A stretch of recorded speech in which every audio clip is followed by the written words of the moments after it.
Viral nga ngayon ang motivational speaker na si Rendon Labrador. Wala pang isang araw mula nang mawala ang Facebook account ng social media influencer na si Rendon Labrador ay na-disable na rin ang kanyang Google account. Ito ang ibinilada mismo ng self-proclaimed motivational speaker sa kanyang Instagram stories update nito ngayong September 8 ng tanghali. Binura ako ni Google. Yan na naging say. Kahit email, bawal na rin ang Rendon Labrador. Tanong pa niya, ayon sa screenshot na natanggap niya ang email, nagkaroon ng severe violation ang kanyang account dahil mayroon daw siyang content na nagpapakita ng batang sexual na inaabuso at pinagsasamantarahan. It looks like this account has content that involves a child being sexually abused and exploited. This is a severe violation of Google's policies and might be illegal. Say pa ng website sa kanya sa email.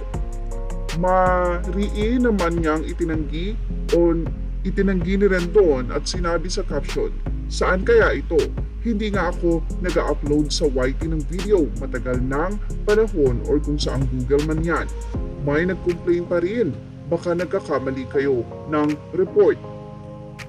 Sa isang IG story, tila nanawagan naman si Rendon sa mga naniniwala at sumusuporta sa kanya kung maaaring bigyan siya ng pagkakataon upang ipagpatuloy ang kanyang advokasya. Ang mensahe ko sa mga naniniwala at gustong suportahan ang advocacy ko para sa katotohanan at maitama ang mali sa Pilipinas. Kung bigyan niyo ako ng platform parang magsalita ay gagawin ko, wika pa niya.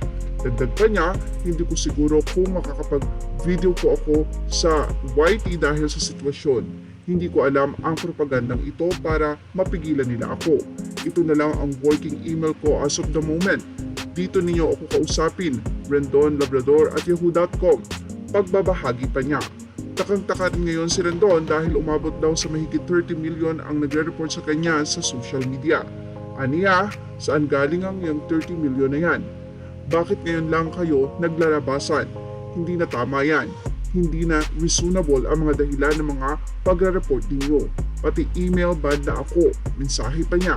Say pa ni Rendon, kawawa talaga ang Pilipinas kung wala ako. Kahit ano na lang basta may mai-report. Magguni-gunitang sunod-sunod na nagbaban ang social media account ni Rendon. Unang na-take down ng TikTok account ng social media influencer matapos i-report ng mga taong galit na galit sa kanya. At kasunod nga niyan ay ang natsugi na rin ang official Facebook page niya na may halos 2 million followers at milyon-milyong likes. Ibinabalita ito mismo ni Rendon sa pamamagitan ng kanyang Instagram account kasabay ng paghingi ng paumanhin sa lahat ng sumusuporta sa kanya.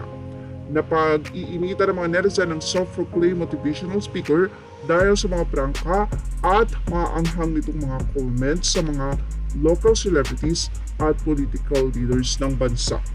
Anyway, matatandaan na naitanong sa kanya sa isang interview kung paano ba siya nagbibigay ng kanyang opinion sa bawat post, kung nagsasearch ba ito bawat side.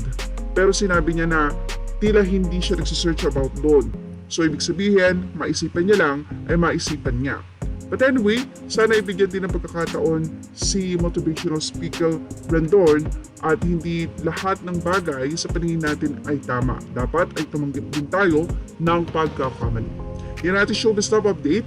Images are all credit to the rightful owners and thank you for watching Showbiz Now.